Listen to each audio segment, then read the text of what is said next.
Hey everybody, I'm Zach. And I'm Jesse. And we're doing this episode. It's our first episode of Tesla Time News. On Now You Know. Now you know. So, we're going to go for a little spin. Yep. This will be nothing like our cross-country road trip. This is just a drive around. A few miles. And the nice thing about the Tesla is that you can vlog in it because it's so quiet. Yeah. So, first thing this week, Jesse, I want to talk about was there's been, unfortunately, another deadly car crash. This time in the Netherlands, in a town called Baarn, B-A-A-R-N, Baarn, Netherlands. Unfortunately, a Tesla S owner crashed into a tree, and I guess what caught my eye about this story was that the local firefighters didn't know how to deal with an electric car fire, and so after he crashed into the tree, the car caught on fire, I guess, and they couldn't put out the fire because they were afraid that they would also get hurt by putting out the fire, so they had to let it burn. I guess they tried putting dirt on it and stuff. So that's just an interesting point, is that as more and more electric cars are on the road, there's going to be more and more electric car accidents. Right. And we have to make sure that our firefighters are trained in how to deal with them. True. Because we don't want them getting hurt. Right. In our Tesla, in the Model X, there is a loop in the front. If you put up the frunk, there's a loop that's marked for firefighters where they can cut it, and that will cut all the power from the battery so that everyone is, I guess, safe in dealing with the fire. So I think many firefighters have been trained already in this country. I'd be interested to hear from our viewers if anyone knows like what percentage or how many firefighters are actually trained. Maybe you're a firefighter yourself, and maybe you know of the training procedure. Right, and we'd love to hear your perspective. Yeah. So there's one other aspect to this story, which is that the driver of this vehicle was not an autopilot at any point during his drive around. Oh, okay, so he wasn't driving an autopilot. No, so this was all manually driven. Okay. And he was driving 96 miles an hour. Oh, wow. On like what appeared to be like a pretty curvy road. Now, how do they know that? From like tire skid marks and stuff? No, I mean like because it's a Tesla, they know. Oh, the company knows. Yeah. Oh, okay, right, because all the data is kind of like, almost like an airplane, right? It's being transmitted. Right, so they know, at what speed he was traveling at right before So he was going 96 miles an hour? Yeah, and it was not on a highway. I mean, the tree was a foot from the road. So, I mean... That's a good point, Jesse, because we were driving cross-country, and we were driving in states like Utah and Kansas, where you can travel like 75, some states even 80 miles an hour legally. Right. And we were going that fast. Traveling that fast is dangerous. That's crazy. Yeah. All right, our next story this week is the Falcon 9 explosion. So many of you might have heard that the SpaceX Falcon 9 was on the test pad. It was doing it was undergoing a test firing, I guess, at the time. It was holding a Facebook satellite that was going to go into space and give sub-Saharan Africa the internet, and it exploded unexpectedly. Yeah. What's interesting about this story is that there is some controversy. If you watch the footage, as I have, there's a little black speck. It could be a bird, it could be a drone, it could be a rocket, I have no idea what it is, that goes across the screen just milliseconds before the rocket explodes. And so that has brought many people to say, was this... Right. I watched a different video where they actually circled the object in question, and it looked like it was behind it and that it was white. I just remembered now that it may have been something else. So, I mean, it's definitely interesting, but...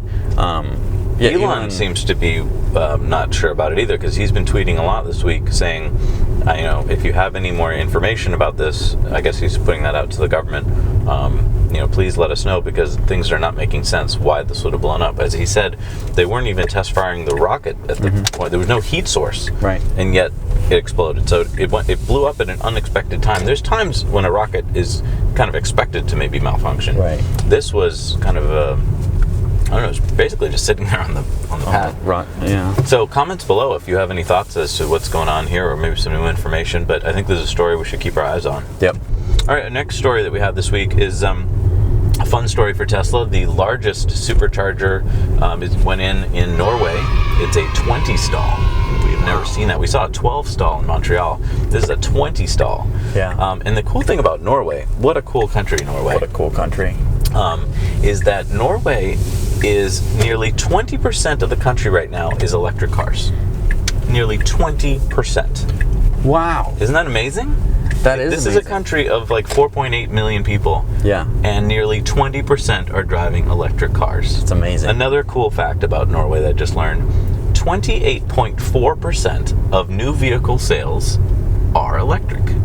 Wow. So another cool thing about Norway is the 4 largest parties have gotten together, and it's possible that they will be passing a law soon that would ban all gas and diesel cars by 2025. Wow. So Wouldn't that be cool? So no gas cars could be bought or sold. Yeah, if they can get together on this law and pass it. So that would be extremely exciting if a country in the world could pass such a law, wouldn't it? That's awesome. Yeah, so go Norway. Our next story is we'd like to keep you guys abreast of what's going on with other car manufacturers because they're all racing right now to come up with electric cars. Yeah. Porsche has just announced that they will have the 2018 Panamera 4 e-hybrid.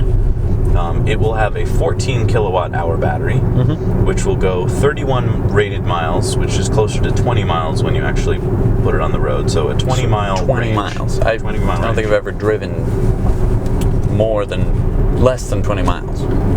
Well, yeah, but it's a hybrid, so that means that it'll have a V6 engine, which What?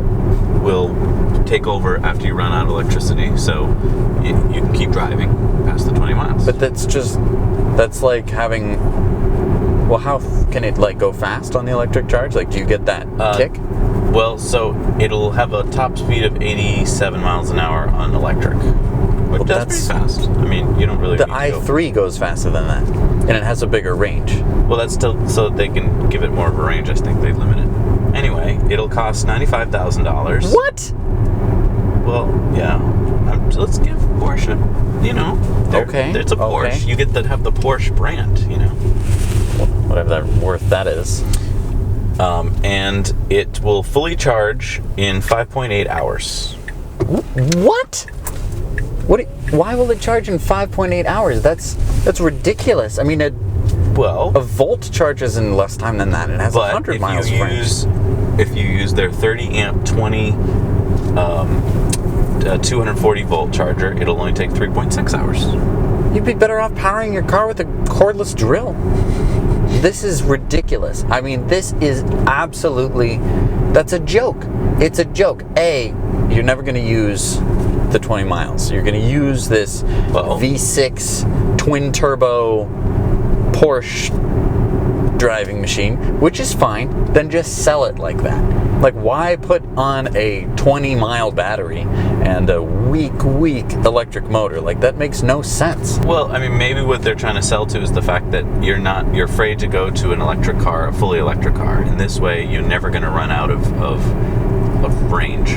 So if you're worried about that, then you get a Volt. But this is just for the Porsche guys. This is just for the Porsche guys. It's if you don't want a Volt, if you want a Porsche, you're tired of all those Tesla owners showing off to you. You want to show up in your electric hybrid Porsche, is what it is, I think. Right. We don't, and probably who knows how well it'll sell, Right. Our final story is for all of you Model 3 reservation holders, which we are holders as well. Yeah. A lot of car companies, including Toyota and BMW, have said to themselves, hey, wait, let's try and get these possible buyers that we know they want electric cars. They're stuck waiting.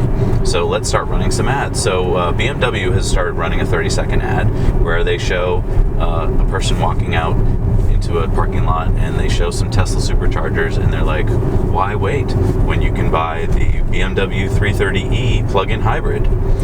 This car gets 14 miles of electric range. What is the point? Right. I don't think any Tesla buyers are going to be dumb enough to switch from a 3 to a BMW 330e, which has a base price of way more. It's $44,000 base price. That's pointless. So that's almost $10,000 more than the 3.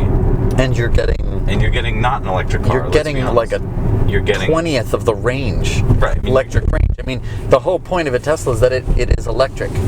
Right. 14 miles of electric range is pathetic.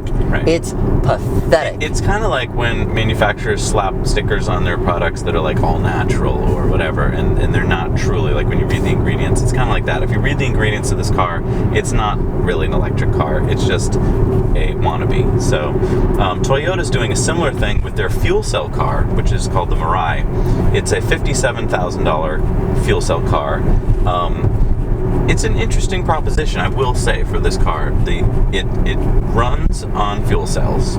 So if you understand, those are hydrogen fuel cells. So basically, you're taking hydrogen, Yep. You're introducing it with oxygen, so Yep. that creates some energy. Yep. You run an electric motor with it. Okay. And so it's electric, Right. because you're using hydrogen to make the electricity, and then the byproduct of this is just water. So there's no emissions from this car, just water drips out the back of your car. Okay. So I'm going to give it, a huge thumbs up in that it is zero emissions. It has a range of 312 miles, so that's a great range. great range, comparable with the Tesla. There's no gas burning engine in it, so it's completely zero emissions. Okay. The base price is not that bad, $57,000, right? It gets Still equivalent pretty bad. 67 miles per gallon equivalent, so that's pretty good. I mean, a Tesla gets 89 or 90, but okay. It has 151 horsepower, so it's not as peppy as a Tesla, but still.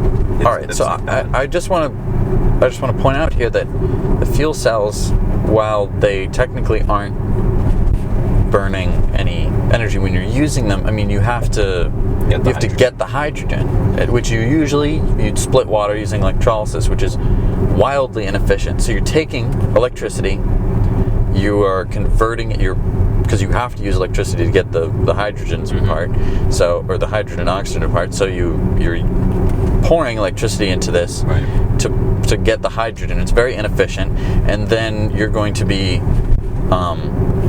reconstituting that same thing to make the water. Right.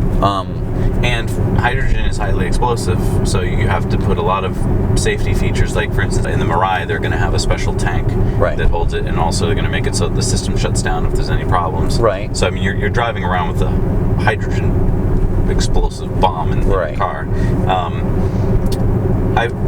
There's no fueling stations other than in California. Right. So, and even in California, I mean, they're very few and far they're between. very sporadic. And I mean, I understand you say, oh, Tesla's superchargers, they're hundreds of miles apart. However, we have the range for it, and they are spread across the country, as we have proven. Right, strategically placed across the country, so you can drive anywhere in the country. Right. Whereas with this car, if you were to buy a Mirai, you could only drive in certain parts of California. Right. So, I mean, and you're just driving with inefficient fuel. I mean, same as gas fuel, and it's $20,000 more base price than the Model 3. So, and that's before incentives. Right. So, I mean, they're trying to steal away Model 3 buyers. I'm assuming that most Model 3 buyers aren't going to really be in the market for a car that expensive.